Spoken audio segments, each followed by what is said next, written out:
Welcome to this short video on Convert to 3D Polyline command, which is part of the new Kobe Toolkit for AutoCAD. On the screen here I have two polylines. They are just 2D polylines. So if I list these, select them both, press enter, and you'll see here it's a lightweight polyline. All the elevations are at 0. I'm going to go ahead and get out of that. Now what I'm going to do is I'm going to convert, escape here, I'm going to convert this first one into a 3D polyline. We're going to come up here to the Kobe Toolkit for AutoCAD. Come over here to the Geometry panel, and I'm going to select Convert to 3D Polyline. It asks me at the command line to select the object, so I'm going to select the polyline. Then I'm going to press Enter.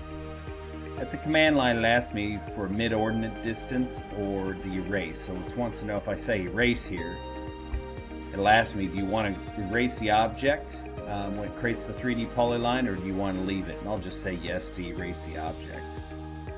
So I'm going to press enter. And now I'm just going to press enter to finish it off.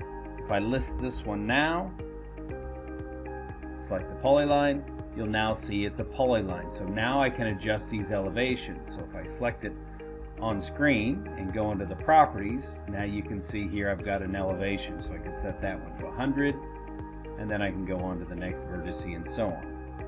So let me show you the mid-ordinate distance, what that means. So here's the polyline here, and you can see I've got some curves.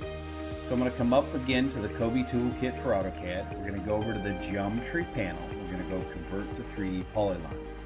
I'm going to select the polyline. I'm going to press Enter. Now I'm going to go M for mid-ordinates.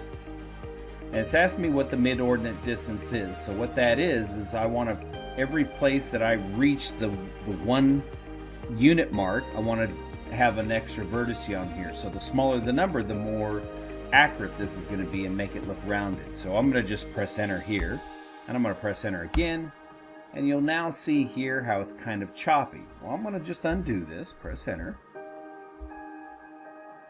Let's escape. Let's undo this, get it back to where it was. So here it is.